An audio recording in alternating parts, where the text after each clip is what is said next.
ہر چیز بہترین طریقے سے سجائی گئی تھی۔ وہاں کی نہروں میں ریت کے بجائے انمول موتی بچھائے گئے تھے اور اس کے پیڑوں کو سرخ سونے کے پھلوں سے لاد کر مشک اور عنبر کی خوشبو سے بھر دیا گیا تھا۔ جس وقت ان پیڑوں سے ہوتی ہوئی سوکھی ہوا چلتی تھی تو اس طرف کے رہنے والوں کے دماغ کو خوشبوؤں سے بھر دیتی تھی۔ شداد نے زمین پر مٹی کے بجائے مشک و عنبر بچھوایا۔ اس کے محلوں کے چاروں طرف لال سونے سے ترتیب دے کر سجایا گیا۔ صرف اتنا ہی نہیں کہ دکھاوے کے لیے اس کو بنوایا تھا، بلکہ اس میں رہنے کے لیے اپنے من پسند معشوقوں اور پریوں کو بھی اکٹھا کر دیا تھا۔ یہ باغ اور محل 12 برس کی مدت میں مکمل ہوا۔ اس میں پوری دنیا کے جواہرات لگ گئے۔ جب یہ بن کر پورا ہوا تو شداد کو خبر دی گئی کہ اس کی جنت تیار ہے۔ شداد کی خوشی کا ٹھکانہ نہ تھا۔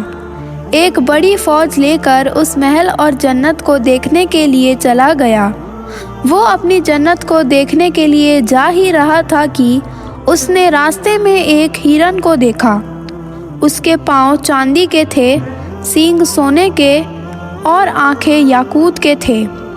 شداد اس ہرن کو دیکھ کر حیران رہ گیا۔ جی للچا اٹھا۔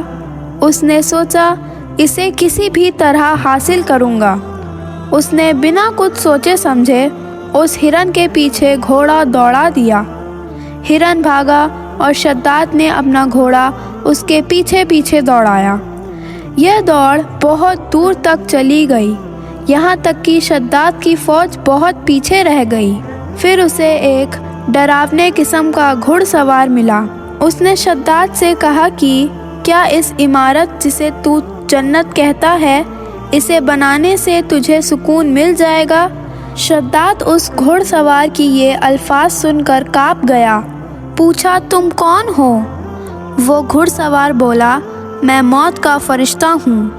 شداد نے بڑی نرمی اور بے چینی سے کہا کہ مجھے اپنی جنت کو 1 منٹ دیکھنے کی مہلت دے دو، پھر تم میری جان نکال لینا۔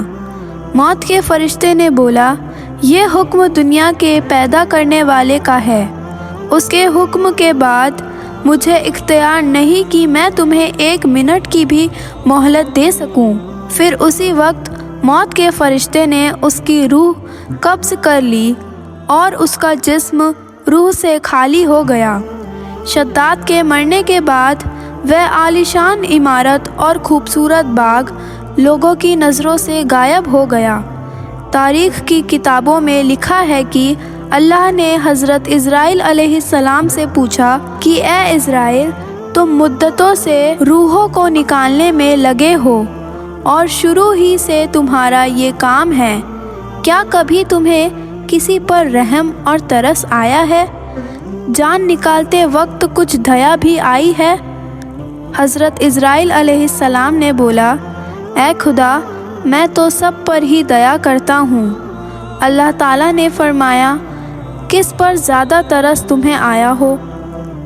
تب حضرت اسرائیل علیہ السلام نے یہ قصہ سنایا کہ ایک دن ایک ناؤ کو آپ کے حکم کے مطابق میں نے توڑ دیا اور اس کے تختے الگ الگ کر دیے۔ ہوا کا جھونکا آیا، ناؤ ڈوب گئی اور ناؤ والے بجلی کی طرح کچھ ہی دیر میں ختم ہو گئے، مگر ایک عورت جس کے پیٹ میں بچہ تھا، اس کو حکم کے مطابق ناؤ کے تختے کو سہارا بنا کر بچا لیا۔ وہ تختہ فرشتوں نے ایک جزیروں میں پہنچا دیا۔ جس وقت ایک لڑکا اس عورت کے پیٹ سے پیدا ہوا تو ماں بہت پریشان ہوئی۔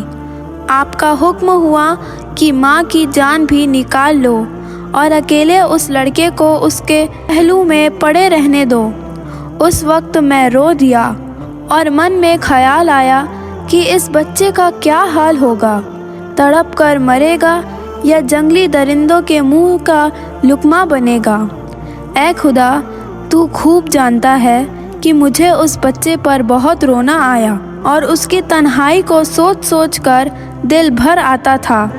اور دوسرا شداد پر مجھے بڑی دیا آئی کہ اس نے کئی ورش میں عمارت بنوائی تھی، پھر بھی اسے ایک نظر دیکھنے سے محروم رہا اور دل میں حسرت اور افسوس لیے ہی اس دنیا سے ودا ہو گیا۔